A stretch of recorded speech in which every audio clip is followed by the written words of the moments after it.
मूसलाधार बारिश लगातार बरस रही थी। रात का गहरा अंधेरा पूरे कालीगढ़ गांव और उसके आसपास फैले जंगलों को अपनी गिरफ्त में ले चुका था।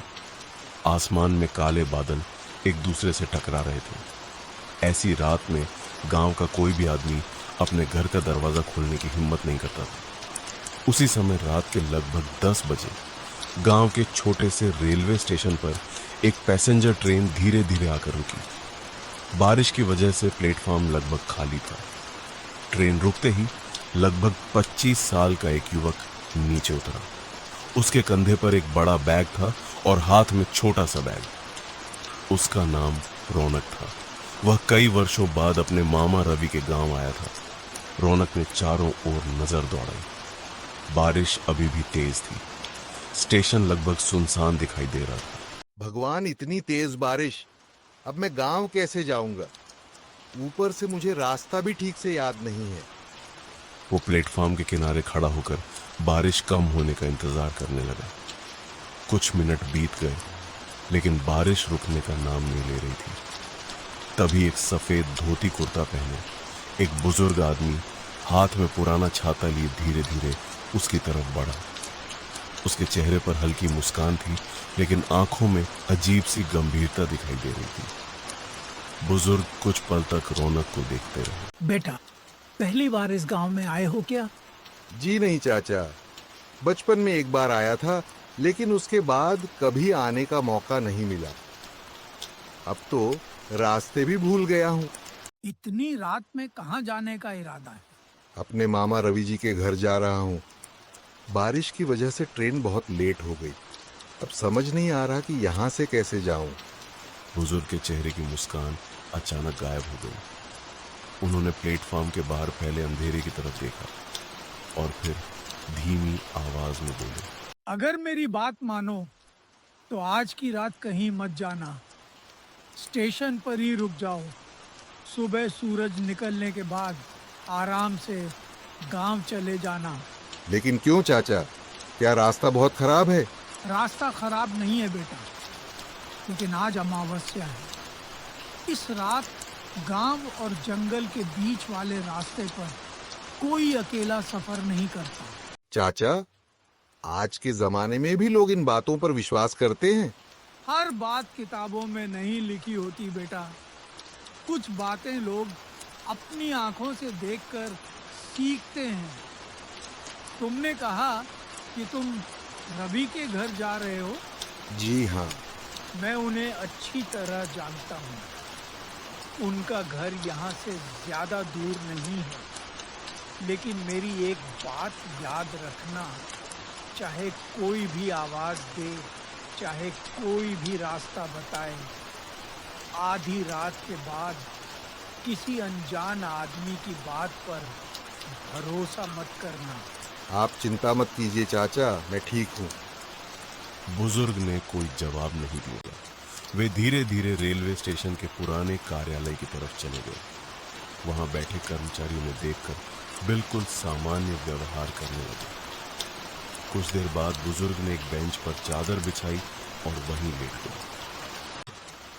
रौनक कुछ देर तक उन्हें देखता रहा। उसने मन ही मन सोचा, लगता है गांव के लोग अभी भी पुरानी मान्यताओं में जी रहे हैं। भूत प्रेत जैसी कोई चीज नहीं होती। इतना सोचकर उसने अपना बैग कंधे पर टांगा और स्टेशन से बाहर निकल आया। स्टेशन के बाहर बारिश थोड़ी हल्की हो चुकी थी। सामने सड़क के किनारे एक छोटी सी चाय की दुकान खुली हुई थी। दुकान के बाहर टंगी लालटेन की पीली रोशनी बारिश की बूंदों के बीच टिमटिमा रही थी। दुकान के पास पहुंचकर रौनक मुस्कुराया और दुकान के भीतर चला गया। दुकान में लगभग 40 साल का एक आदमी, रोहित, चूल्हे पर चाय बना रहा था। भाई, अब एक कुल्हड़ चाय मिल जाएगी। चाय वाले ने मुस्कुराकर सिर हिलाया। अभी देता हूँ साहब।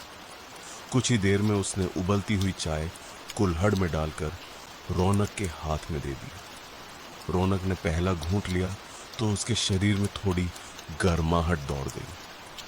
चाय वाला कुछ देर तक उसे ध्यान से देखता रहा। फिर उसने पूछा, इतनी रात में कहाँ जा रहे हैं साहब? अपने मामा रवि जी के घर। चाय वाले का चेहरा अचानक गंभीर हो गया। अगर मेरी माने तो आज मत जाइए। रौनक ने हैरानी से उसकी तरफ देखा। अरे, अभी स्टेशन पर भी एक बुजुर्ग चाचा यही बात कह रहे थे। यह सुनते ही चाय वाले के हाथ से चम्मच लगभग गिर गई। उसने घबराकर स्टेशन की दिशा में देखा। उसके चेहरे का रंग उड़ चुका था। क्या कहा आपने? एक बुजुर्ग? हाँ, सफेद धोती पहने थे, हाथ में पुराना छाता था। उन्होंने मुझे स्टेशन पर रुकने की सलाह दी। चाय वाला कुछ पल तक बिना पलक झपकाए रौनक को देखता रहा। फिर उसने बहुत धीमी आवाज में कहा, साहब, पिछले 20 साल से उस स्टेशन पर रात में ऐसा कोई बुजुर्ग नहीं रहता। रौनक की मुस्कान धीरे धीरे गायब होने लगी। उसने कुल्हड़ को कसकर पकड़ लिया। बारिश फिर से तेज होने लगी। हवा इतनी ठंडी हो चुकी थी कि रौनक के हाथ कांपने लगे। उसने धीरे धीरे चाय का कुल्हड़ नीचे रखा और घबराई हुई नजरों से चाय वाले की तरफ देखने लगा। क्या मतलब? स्टेशन पर कोई बुजुर्ग नहीं रहता? चाय वाले ने दुकान के बाहर फैले अंधेरे की तरफ देखा। साहब, गांव के बड़े बुजुर्ग कहते हैं कि कई साल पहले स्टेशन बनने के समय एक बूढ़े चौकीदार की मौत यहीं हुई थी। उसके बाद से अमावस्या की रात कुछ लोगों को वह दिखाई देता है, लेकिन वह किसी का नुकसान नहीं करता। वह सिर्फ लोगों को खतरे से बचाने की कोशिश करता है। रौनक कुछ पल तक चुप खड़ा रहा। उसे स्टेशन पर मिले बुजुर्ग की हर बात याद आने लगी। लेकिन उन्होंने तो मुझसे बात भी की थी। यही तो बात है साहब, जिन लोगों को वह दिखाई देता है वे हमेशा यही कहते हैं कि वह बिल्कुल किसी आम इंसान जैसा लगता है। इतना कहकर चाय वाले ने दुकान के बाहर फिर एक नजर डाली। अगर मेरी बात माने तो आज रात यहीं रुक जाइए, सुबह आराम से चले जाइए। नहीं भैया, मामा मेरी राह देख रहे होंगे। मैं किसी तरह पहुंच ही जाऊंगा। ठीक है साहब, लेकिन एक बात याद रखिए, रास्ते में अगर कोई आपको नाम लेकर बुलाए, पीछे मुड़कर मत देखिएगा। उसने बैग उठाया और दुकान से बाहर निकल गया। चाय वाला काफी देर तक उसे जाते हुए देखता रहा। रौनक सावधानी से कीचड़ भरे रास्ते पर आगे बढ़ने लगा। चारों तरफ ऐसा सन्नाटा था कि केवल उसके कदमों की आवाज और दूर कहीं मेंढकों की टर सुनाई दे रही थी। वो तेजी से आगे बढ़ने लगा। करीब 10 मिनट बाद बारिश लगभग रुक चुकी थी। तभी उसे सड़क किनारे एक छोटा सा तिरपाल का तंबू दिखाई दिया। तंबू के नीचे एक आदमी लालटेन की रोशनी में बैठा था। उसके सामने लकड़ी की मेज पर कई टोकरियां रखी थी। रौनक उसके पास पहुंच। भाई, इतनी रात में यहां क्या कर रहे हो? साहब, ताजे जंगली फल हैं। गांव वाले सुबह खरीदने आते हैं। उसकी आवाज बिल्कुल सामान्य थी। रौनक ने राहत की सांस ली। उसे लगा कि आखिर किसी इंसान से मुलाकात हुई। आप पहली बार आए हैं क्या? हाँ, कई साल बाद आया हूं। इसे ले जाइए साहब, आपके मामा को बहुत पसंद आएगा। रौनक ने फल को गौर से देखा। वो सामान्य फल जैसा दिख रहा था। उसने पैसे देकर वो फल खरीद लिया और बैग में रख लिया। फल बेचने वाला मुस्कुराता रहा। रास्ते में अगर कोई पूछे कि ये फल कहाँ से लिया, तो मेरा नाम मत बताइएगा। क्यों? बस मत बताइएगा। रौनक ने सिर हिलाया और आगे बढ़ गया।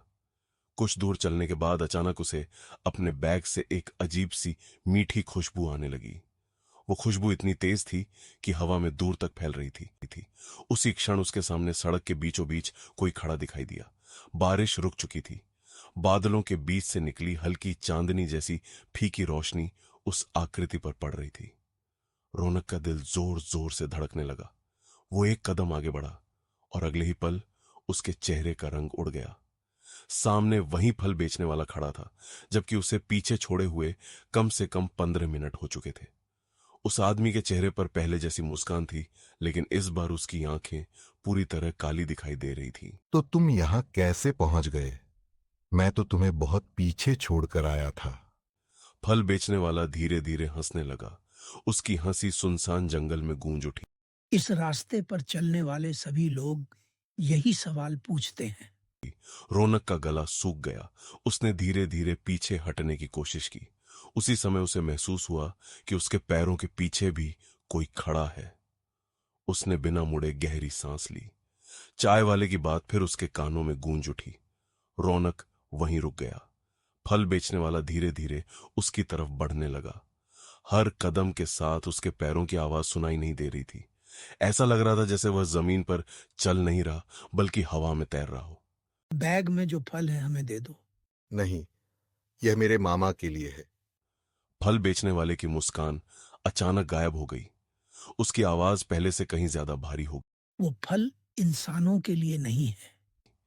इतना कहते ही उसके आसपास काला धुआं फैलने लगा। कुछ ही क्षणों में धुएं के भीतर कई धुंधली आकृतियां दिखाई देने लगी। वे सभी धीरे धीरे रौनक की ओर बढ़ रही थीं। रौनक के हाथ कांपने लगे। उसे लगा जैसे उसका शरीर धीरे धीरे सुन्न होता जा रहा हो। तभी अचानक दूर से तेज रोशनी दिखाई दी। उस रोशनी के साथ किसी के दौड़ने की आवाज भी सुनाई देने लगी। कुछ ही पल बाद वही चाय वाला जलती हुई मशाल लेकर तेजी से वहां पहुंच गया। उसने मशाल हवा में ऊंची उठा दी। जलती हुई आग की रोशनी फैलते ही काला धुआं पीछे हटने लगा। लाल आंखों वाली सभी परछाइयां एक एक करके गायब होने लगी। फल बेचने वाला गुस्से से चिल्लाया, आज तो बच गया, लेकिन अगली अमावस्या तक ये हमारा होगा। लाया। फिर अगले ही पल वो धुएं में बदल गया और हवा में गायब हो गया। अगर आप नहीं आते तो शायद मैं आज जिंदा नहीं बचता। मैंने कहा था ना, इस रास्ते पर अमावस्या की रात भरोसा किसी पर मत करना। रौनक ने बैग खोलकर अंदर देखा। जो लाल फल उसने खरीदा था वो अब फल जैसा बिल्कुल नहीं दिख रहा था। उसकी जगह अंदर सूखी काली लकड़ी का टेढ़ा मेढ़ा टुकड़ा रखा था। रौनक डर कर पीछे हट गया। ये कैसे हो गया? वह कोई फल नहीं था, वह छलावा था। अगर तुम उसे अपने मामा के घर ले जाते तो बहुत बड़ा अनर्थ हो जाता। आपको इन सब के बारे में इतना कैसे पता है? क्योंकि कई साल पहले मेरा बड़ा भाई भी इसी रास्ते से गुजर रहा था। उसने भी अमावस्या की रात किसी अजनबी से सामान खरीदा था। अगले दिन उसका केवल खाली बैग मिला, लेकिन वह कभी नहीं मिला। दोनों कुछ देर तक बिना बोले चलते रहे। बारिश पूरी तरह बंद हो चुकी थी।